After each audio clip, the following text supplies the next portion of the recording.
네, 안녕하세요. 이제 해서 일곱 괴물이 사는 마음으로 시작하겠습니다.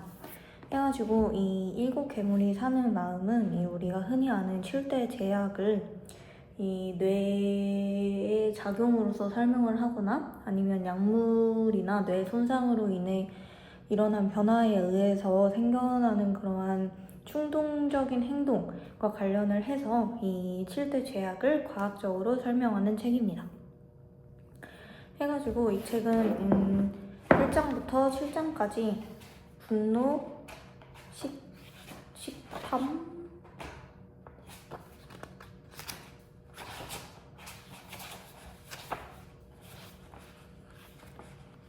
분노, 탐식, 세욕, 질투, 나태, 탐욕, 교만 하고 이런 7가지들에 의한 이러한 법적 처벌을 이 자유의지로서 설명을 하고 있습니다.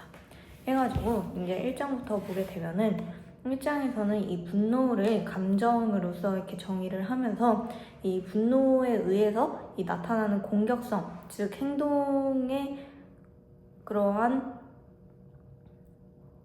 관계를 설명을 하고 있습니다. 해가지고 이 분노라는 것은 공격성과 구분을 하면서도 그로 인해 나타나는 폭력에 대해서도 이야기를 하고 있는 것입니다. 그래서 이 공격성을 또 반응적 공격성과 주도적 공격성으로 나누게 되는데 이러한 것에서 이 반응적 공격성 같은 경우에는 그냥 어떠한 것에 대해서 즉각적으로 반응하여 나타나는 이 분노에 의한 공격성을 말하는 것이고 이 주도적 공격성은 계획을 통해서 이루어낸 분노로서 설명을 하고 있습니다. 해가지고 이 반응적 공격성과 주도적 공격성 역시 이 무조건 폭력을 나타내는 것이 아니므로 이 분노라는 것을 폭력과 잘 구분해야 할 필요가 있다는 이야기를 하고 있습니다. 그래서 이 분노와 뇌 영역과 호르몬 그리고 유전자나 효소 등등은 밀접한 관련이 있고 그런데 이 책에서는 계속해서 말을 하고 있지만 이 뭔가 어떤 뇌와 그 어떤 성격적 특성 간의 선후 관계가 명확하지 않다는 말을 하고 있으면서 이 분노라는 것이 만약에 성격적으로 분노가 많은 성격이라면 그 성격에 의해서 뇌 구조가 그렇게 나타난 것인지 아니면 뇌 구조가 그렇기 때문에 그 사람들이 성격이 그렇게 나타나는 것인지에 대한 이야기를 또 나누고 있습니다. 그래서 여기서는 이제 조노와 톰의 사례를 듦으로써 이 뇌 손상으로 인한 반응적 공격성에 대해서 이야기를 하고 있는데 이러한 것들은 이 조노와 톰은 되게 이러한 과도한 반응적 공격성을 나타나기 이전의 성격을 봤을 때 이러한 사례들을 봐서 선천적 성격은 분노가 이길 수 있음을 보여줍니다. 해가지고 그래서 이것들은 조노와 톰이 어떠한 뇌의 손상을 입어서 이 화를 참을 수 없어서 공격성을 드러내는 것을 말을 하고 있고 또한 그리고 조노는 또 자기 파괴적인 폭력의 비중이 높음으로써 뭔가 폭력이 외부로서만 표출되는 것이 아니라 그것들을 자신한테 풀어내기도 하고 그러한 풀어냄을 이제 또 부끄러워하기도 하면서 정말로 이 분노가 우리의 의도와는 상관없이 이루어질 수 있다는 것도 이야기를 하고 있습니다. 그리고 또 여기 뒤에서는 이 주도적 공격성에 대해서도 이야기를 하는데 이 인간은 다른 유인원보다 주도적 공격성의 비율이 높은데 이 이유를 진화적으로 설명을 하고 있기도 합니다.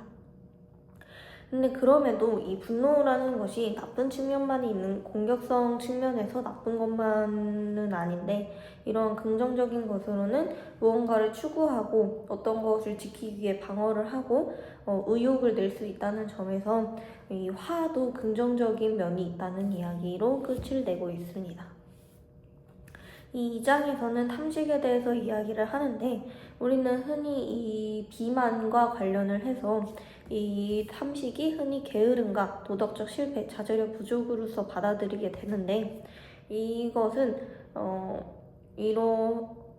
탐식이 유전자 혹은 바이러스 아니면은 이 유전자의 변형으로서 일어날 수 있다는 이야기를 하고 있습니다. 근데 그거에 앞서서 우선은 현재 비만이라는 것이 나타나는 그런 경향성에 대해서도 잠깐 다루고 있는데, 이 비만과 관련된 우리의 심리적으로 비만을 받아들이는 정도에 따라서 만약에 주변에 비만인의 비율이 높다면 우리는 비만이라는 것을 안 좋게 여기지 않기 때문에 비만이 될 가능성이 높다고 하면서 이 환경의 중요성에 대해서도 이야기를 하고 있습니다. 그래서 이제 다시 이 살짝 선천적인 걸로 넘어가게 되면은 여기서는 가장 중요하게 생각하는 게 프레더-윌리 증후군이라고 하는 것인데요. 이 프레더-윌리 증후군은 시상하부와 렙틴 체계가 조절이 안 돼서 이 어떤 것을 먹어도 그 혈액 속의 영양소를 인식하지 못한다거나 아니면 허기를 느끼지 못한다거나 하는 식으로 음식을 계속 먹게 되는, 음식을 계속 원하게 되는 그러한 이야기를 하고 있습니다. 그래서 그렇기도 하고, 또한 유전 질환으로서 프레더-윌리 증후군은 유전자의 변형으로서 일어나긴 하지만 유전적으로 유전이 되지는 않습니다. 근데 여기서는 또 이 탐식이 유전 질환으로서 이루어지는 것도 있는데, 여기서는 각인이라는 이 각인은 이 부모에게서 유전자의 정보를 받을 때 이 주로 난자로부터 온 유전자의 약 100개가 침묵을 함으로써 정자에서 온 유전자만 영향을 끼치게 되고, 이러한 각인 때문에 유전자란이 일어나서 그 때문에도 이 탐식이 일어날 수 있다는 이야기를 하고 있습니다. 또 바이러스에 감염이 되면은 그러한 점도 있고, 아니면은 산모의 초기 건강 상태 해서 흔히 이 전쟁을 예로 드는데, 전쟁 동안에 산모들이 초기에 적절한 영양소를 받지 못한다면 그러한 점이 이 아이들이 영양소를 축적하도록 발전하기 때문에, 그런 것 때문에 이제 커서도 비만이 될 확률이 높다는 이야기도 하고 있습니다. 또 이제 마지막으로 도파민에 대한 이야기도 하고 있는데, 이 비만은 이 도파민 검출 능력이 낮은 사람들에게서 일어나게 되면서 이 도파민을 이 외부 약물로부터 얻거나 아니면 이 도파민의 검출 인자 자체가 없거나 그런 식으로 이 도파민의 영향을 받으면서 이 음식을 먹는 행위를 좋아하는 게 아니라 원하는, 즉 아까 프레더-윌리 증후군처럼 무언가를 선호해서 먹는 것이 아니라 그 허기짐을 계속해서 느끼는 그런 원하는 상태를 가지기 때문에 또한 탐식으로서 비만이 나타난다고 설명을 하고 있습니다. 그래서 이 탐식은 도덕적 행위의 일환, 정신의 실패의 일환이 아니라 이 유전자, 장, 허기 조절 기능에 따른 그러한 부산물이고, 또한 이 음식 보상을 매개로 하는 뇌 기능의 손상 때문이라고 말을 하고 있습니다. 이 3장 세교육으로 넘어가면은, 그래서 맨 처음에 이 사이먼의 파킨슨병을 이야기를 하면서 사이먼이 파킨슨병을 치료를 하는 과정에 이 성관계에 대해서 강박적 행동을 가지게 되었다라는 이야기로 시작을 하고 있습니다. 그래서 세교육은 이 억제할 수 없는 성욕이라고 말을 하면서, 이러한 성욕 같은 경우에는 이 후대의 유전자를 남기기 위해서 우리가 진화론적으로 가져야 하는 욕구이기 때문에 이 성욕은 왜 존재를 하는지를 묻는 것이 아니라 왜 성적 본능을 억제하는 기제를 발달시켜야 했는가 라고 질문을 해야 한다면서 시작을 하고 있습니다. 그래서 사람들이 장기적인 짝이나 섹스 상대를 선택하는 방식, 그러한 것들을 또 설명을 하고 있는데, 저는 이거는 딱히 여러분이 읽어보시면 좋겠고요. 그래서 왜 우리는 이 세교육을 조절을 할 수가 없냐 하면은 첫 번째로는 이 이마협에 대한 이야기가 있습니다. 이마협은 이 사회적 행동, 판단, 사회적 행동을 판단하거나 억제하는 그러한 부위를 뜻하는데, 이 이마협이 뇌 손상이 일어나게 되면은 성욕 과다증 형태로 나타나게 되면서 이 성적 충동을 억제를 하기 힘들기 때문에 이 성욕이 늘어난다고 이야기를 하고 있습니다.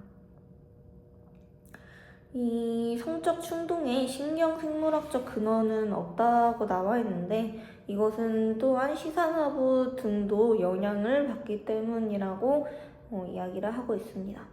그리고 또 이마협에서 성욕의 억제뿐만이 아니라 성적 선호도도 바뀌게 되면서 뇌의 손상으로 인해서 우리는 색욕을 조절할 수 없는 상황이 될 수 있다라는 이야기를 하고 있습니다. 그리고 또 조절이 안 되는 이유로는 약물도 예를 드는데, 이 레오도파라는 보통 이 파킨슨병을 치료를 할 때 사용하는 약물은 이 체내에 들어가게 되면 도파민과 같은 역할을 하므로 이 도파민에 대한 뇌 회로를 강화시키게 됩니다. 그러한 결과로 앞에서 이 탐식처럼 도파민은 이 보상 중추로서 이 도파민을 검출하는 보상 중추가 도파민의 높은 농도에 간헐적으로 노출이 되면은 과민화가 되어서 비정상적으로 강하게 반응을 하는 그러한 것 때문에, 여기 또한 좋아하는 것이 아니라 원하는 것, 즉 행동이 아니라 이 자극을 추구하는 동기에서 비롯되는 그러한 것들 때문에 색욕을 조절할 수 없다고 이야기를 하고 있습니다. 그래서 근데 여기서는 또 이 젠더 정체성과 이 행동 간의 차이점에 대해서 이야기를 또 하고 있는데, 이 젠더 정체성은 일란성 쌍둥이의 사례, 이것은 양육가설에서 다시 확인을 하시고, 해서 이 유전자와 화학물질의 노출의 영향이 종합적으로 발현을 해서 뇌의 구조와 기능이 성생활이나 성적 행동, 성적 지향성에 영향을 준다는 이야기를 하고 있습니다.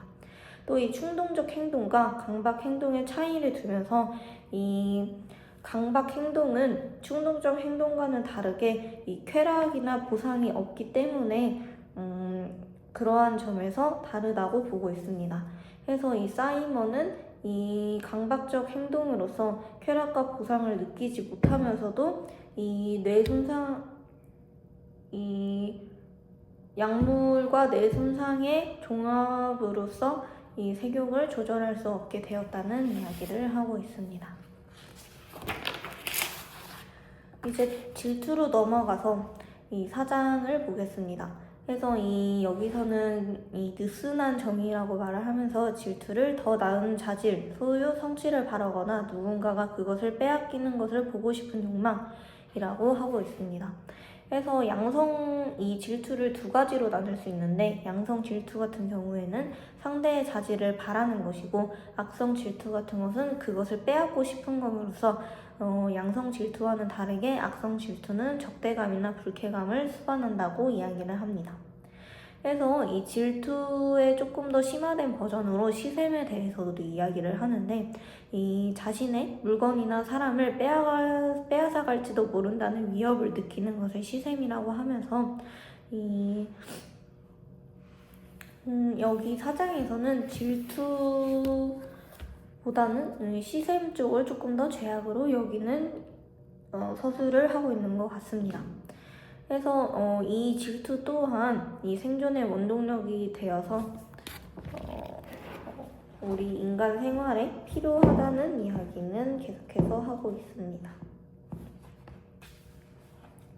그래서 이 감정은 결국에는 자기 반성과 지식을 필요로 하기 때문에 이 세계들의 이해를 필요로 해서 이러한 질투 같은 경우는 진화적 명령으로서도 생각을 할 수 있다고 합니다.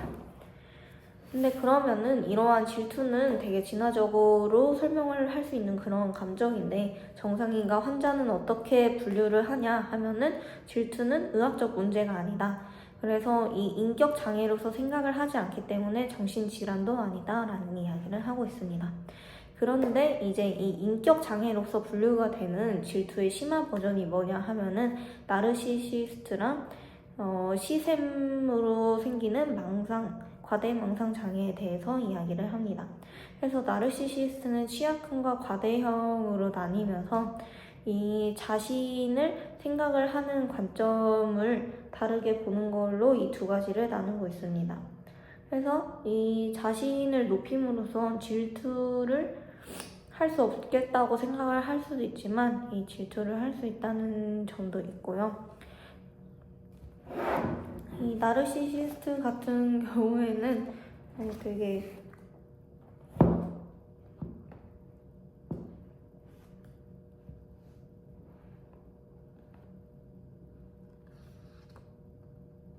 이 자신보다 다른 사람이 더 주목받으면 견디지 못한다. 이러한 점에서 질투를 한다고 생각을 하시면 되겠습니다. 하고 이 과대망상 같은 경우에는 이 여러 가지 세라 같은 시샘과 관련된 거나 맥커티가 겪은 오셀로 증후군이나 정신질환을 동반을 할 수도 있고 안 할 수도 있고 아니면 성격이나 과거 등의 이유가 있을 수도 없을 수도 하면서 이러한 네 가지의 사례를 이야기를 하면서 이 망상에 대한 장애는 스펙트럼이 다양하다는 이야기를 하고 있고 결국에 이 망상과 관련해서 하고 싶은 이야기는 뇌 질환과의 관계가 있다. 이러한 말을 하고 있습니다. 근데 이 그러니까 이 시샘으로서 생기는 이 망상 장애들 같은 경우에는 결국엔 다른 예시들은 모르겠지만 이 책에서 나온 예시들은 모두 다 약으로 치료가 가능을 함으로써 이 심리는 신경생물학적으로 연관이 있다는 이야기로 마무리를 하고 있습니다.